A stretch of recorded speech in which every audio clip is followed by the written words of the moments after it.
Welcome to the third video under generics in Java. In the previous two videos, we covered some introduction to generics, a little bit of overloaded method, and we showed you why generics.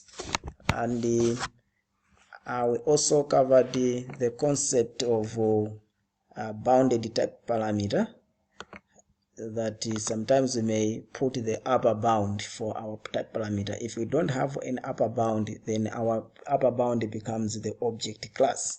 So we discussed something within this. There's a slide on the overloading generic method which we have not covered, but you can read that one. It's just one slide talking about overloading, that you can also overload generic methods.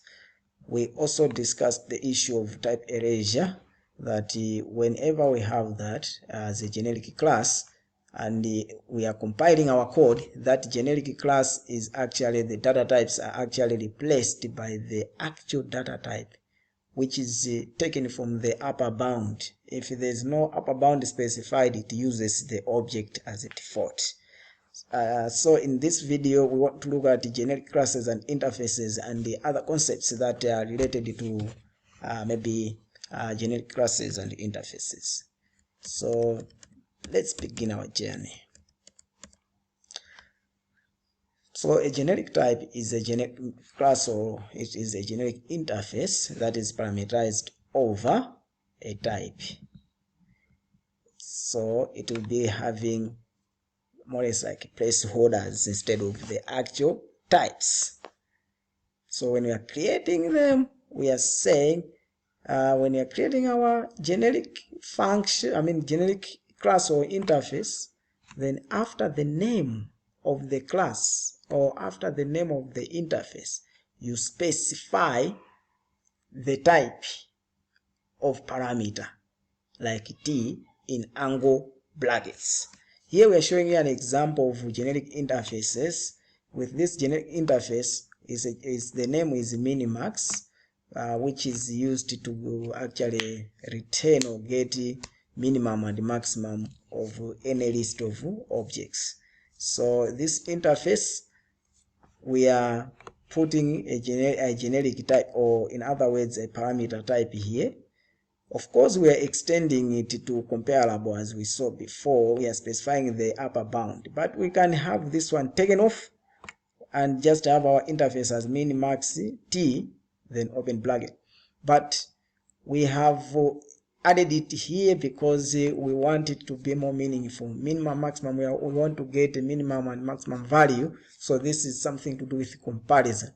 So not all objects actually have this property, but we want our interface to only be implemented by the classes that can have this attribute of comparing objects to get which object is actually greater than the other.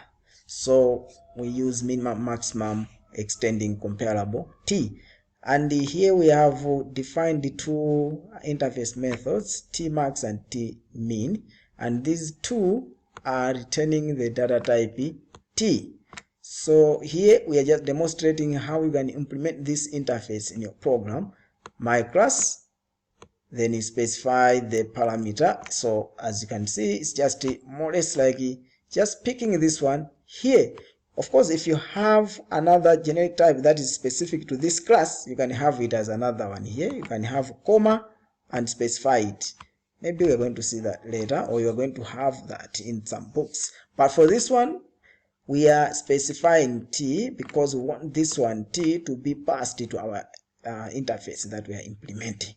So we have my class t extending comparable t, so it's a replica of what we had here. And after implements minimax, we are specifying the parameter type here. We are passing this through this to the interface. So that's how you can use or implement your interface. Here we are showing you a more detailed example on a generic class. You can create a generic class. In this case, we have created a generic class with the name of my class, and you can specify the generic type here. So you are able to declare variables like first member here is X, we are saying of data type T, we don't know the actual data type.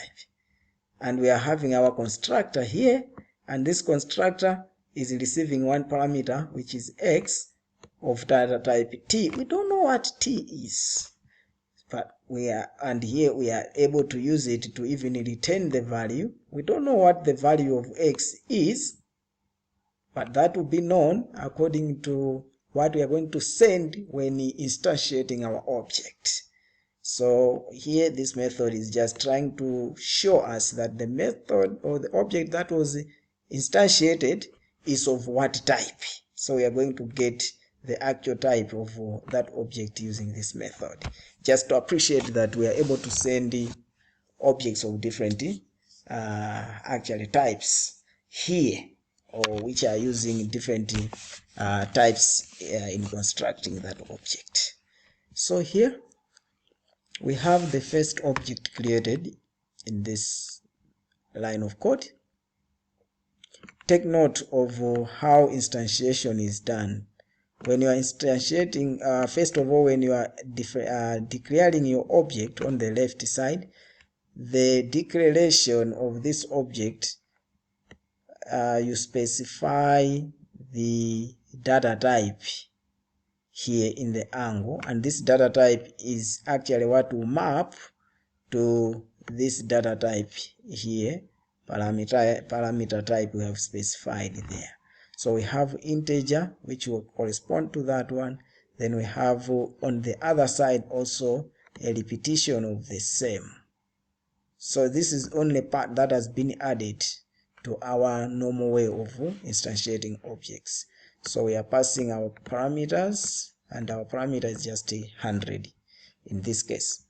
And we are creating another object which will be of string somehow, with the parameter string, and you can see that we have also repeated it here before specifying what we are sending to our constructor. Okay, so these are two important parts. When we are instantiating objects or declaring objects, we need to specify in the angle brackets what we are sending or what we are using to instantiate that. So the rest of program down here is self-explanatory, but those two lines are very important for now, how you can create objects from a generic class. From Java 7, there was a bit of a way to reduce the verbose code of generic classes, because sometimes you can have so many maybe parameters that you are sending, and the code or the line of code would be so long, but you can shorten it using this shorthand that was introduced in Java 7. When you are creating your object, you may not specify the parameter types. The parameter types may only be specified on the side of declaration. So on the side of creating an object, the parameter types will be deduced from the parameter types from declaration. So it removed the repetition of writing the same parameter types or the actual types on the both sides. So we can just have one side put that, and those will map to the parameter types that have been declared. So we have integer and string. We are not repeating it here. Remember, here we are repeating. We have integer, then we have integer, string, string. But using this shorthand, you can just have them specified on the one side. From Java 10, there was even a shorthand introduced for the local variables. We use it at if-else feature from Java 10, which just uses var, and the compiler is able to deduce the type of parameters that have been sent as type parameters from what you are sending as in this case, what we are sending here as parameters or arguments to be used in constructing this object. So it's going to deduce for us, but it's better to be using at least this form where you are specifying actually what data types you are actually sending to generic class. So I would recommend that the best shorthand that we can use and more legible is this one as compared to the one below here. Okay, here we are showing you a concept of inheritance, the hierarchy. You can have a generic class as a superclass or as a parent, and other classes will actually inherit from that, or vice versa. You can have a generic class as a child class, and this child class is inheriting from maybe non-generic, so something like that. So here we are just demonstrating if we have a generic parent, and this generic parent is called A with the parameter type T, so we can declare first member to be of T, declare the first, the constructor here using T or whatever.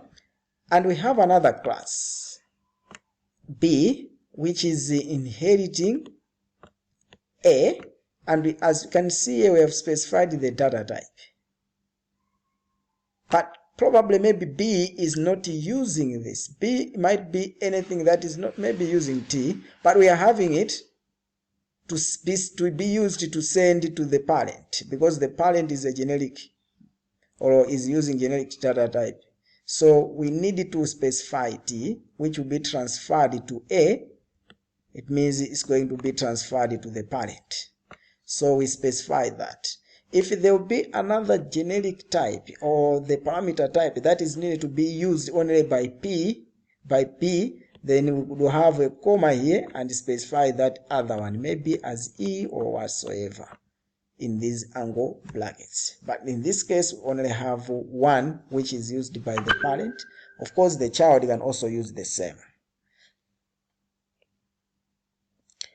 Okay, so the rest of it is just the same as we do with any other program. This constructor is just sending whatever is receiving to the parent to be used for construction using super. Yeah. Okay, so we can finish our discussion by looking at the row types, maybe for this one. On the row types, a row type is the name of a generic class or interface without any argument. Probably for a better maybe description of this, we can pause our video here and we may cover the row type and other aspects of generics in the next video. Thank you.